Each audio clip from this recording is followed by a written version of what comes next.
everyone.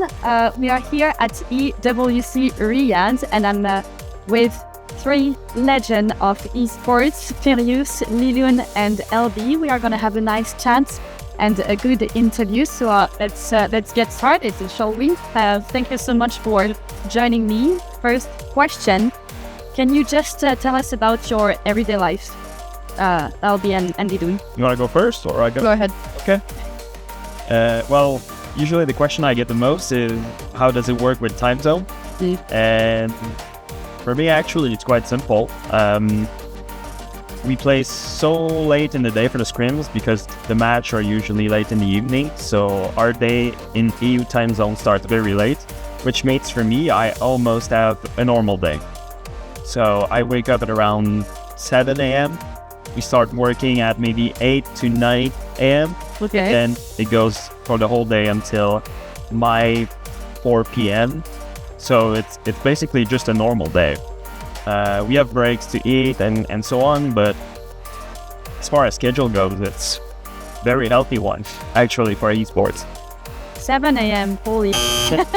And you, Lilun? So it's a little bit of less of a normal day for me.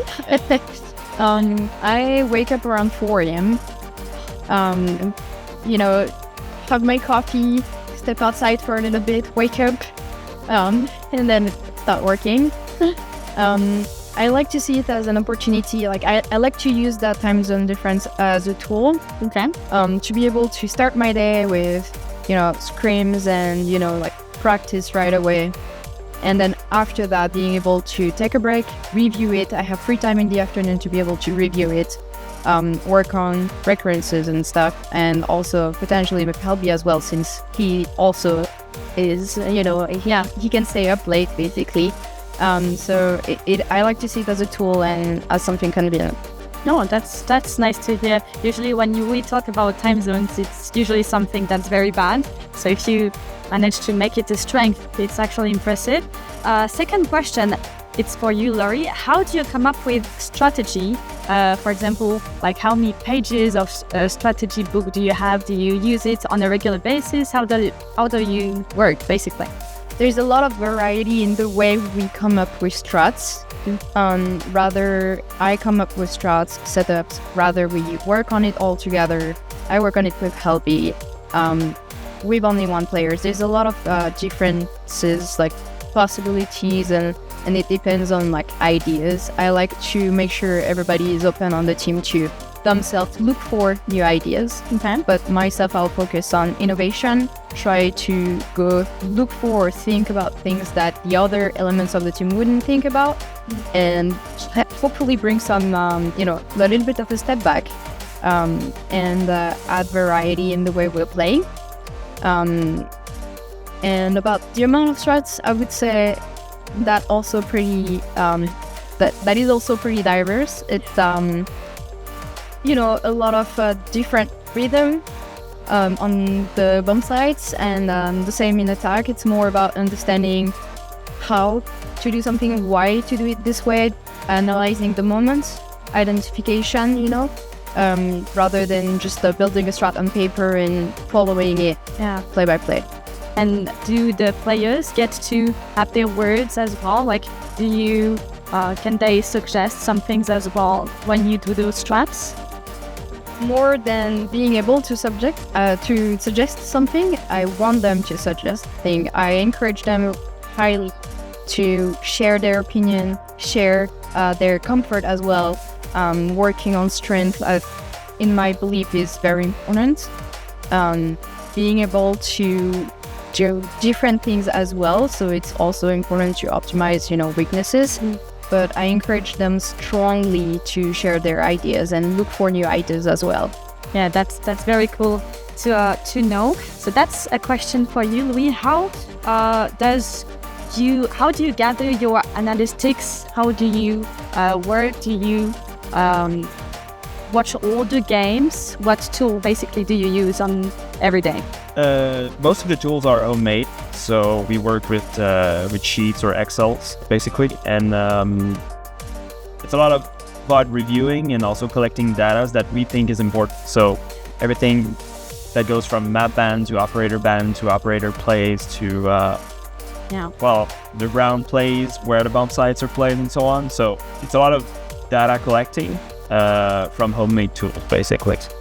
I have actually no idea how it looks like, how many hours you have to put in. So on like in a week, Right. how many bots do you have to review? Well, in a week, it's not so bad, but I think like to prepare a major, because I don't keep tabs on every team from every region, from every competition, that starts to be like a lot of heavy work. But if I want to prepare a major, it's usually around 25, 30 hours of like data gathering.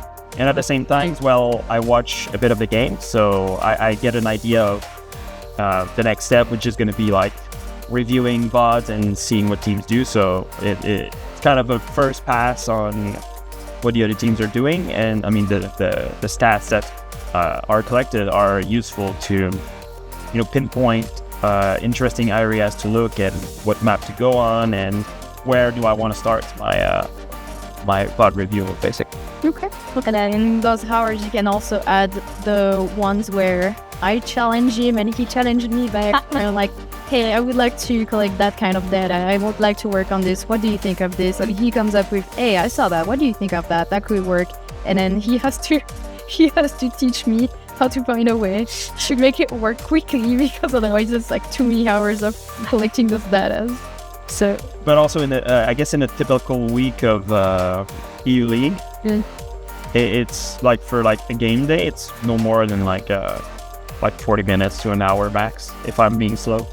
So it's not like really work heavy as a day by day. It's like mostly when there's a lot to caught up on for a major. That's where it's a little bit more heavy. Because of all the regions being and everything.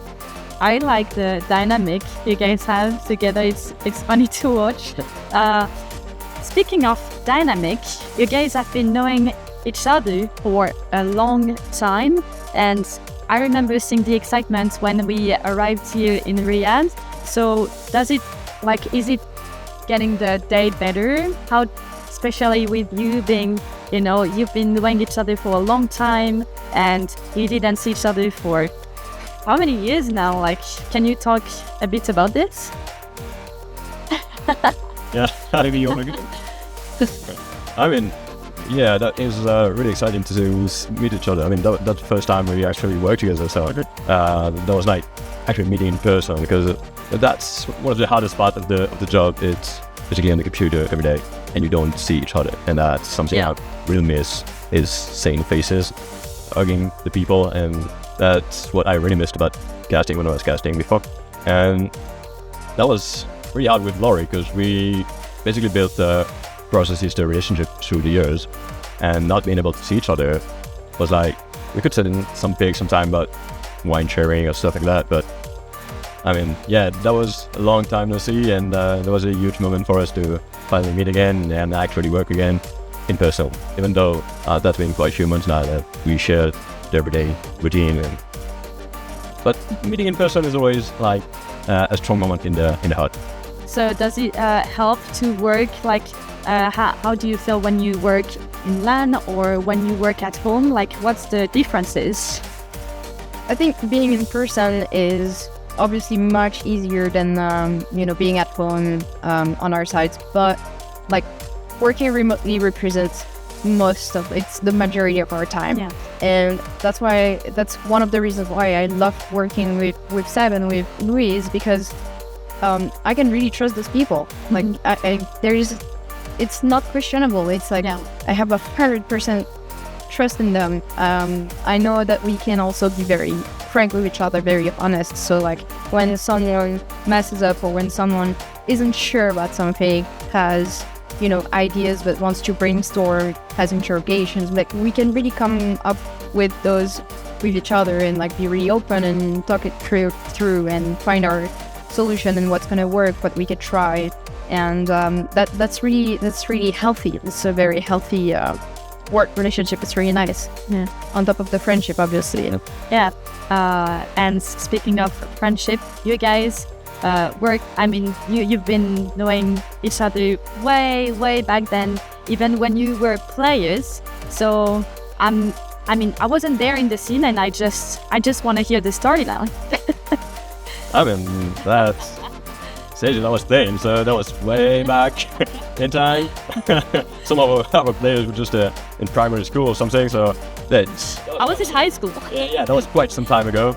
But yeah, basically, I had my family in a daily job back in the days, and I had to step back sometimes from the vitality team, and she was just jumping in. So basically, she was just wearing the skin and going in to fill for me and just playing what I had to do. So we actually didn't work together.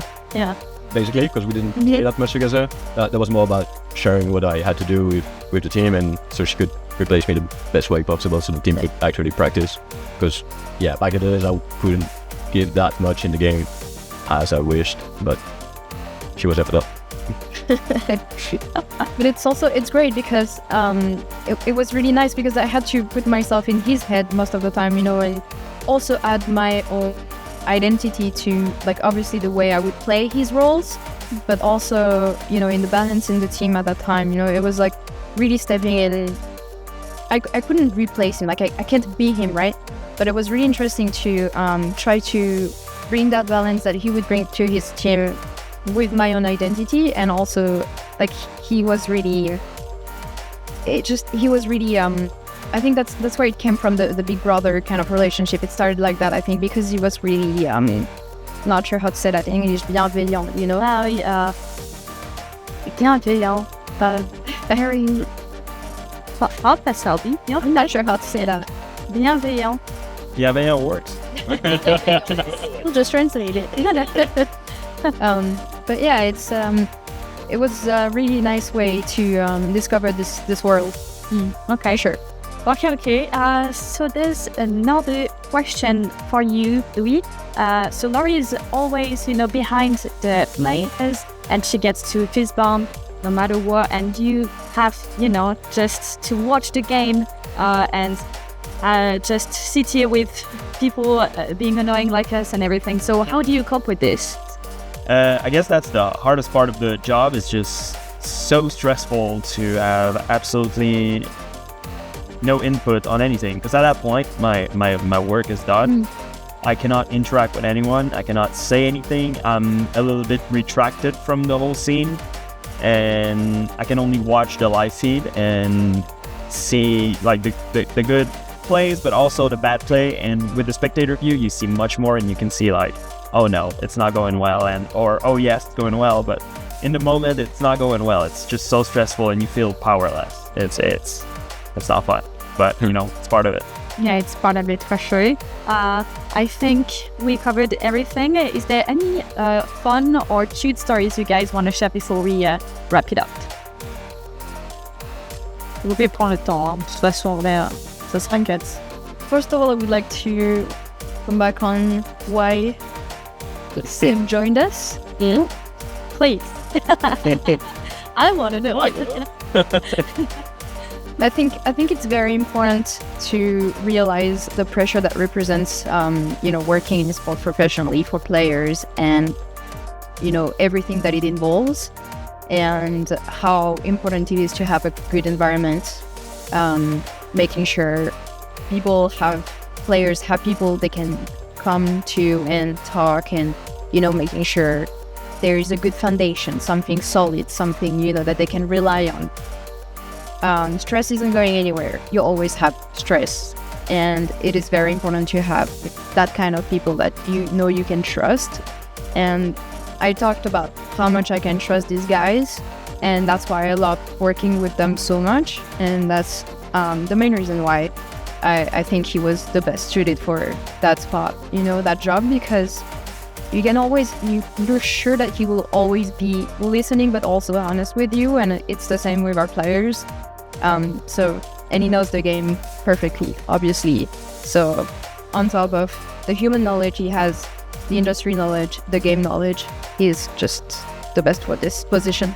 Yeah, that's I can feel it, and I'm not even part of the the team, the core member team. So that's very cool to know.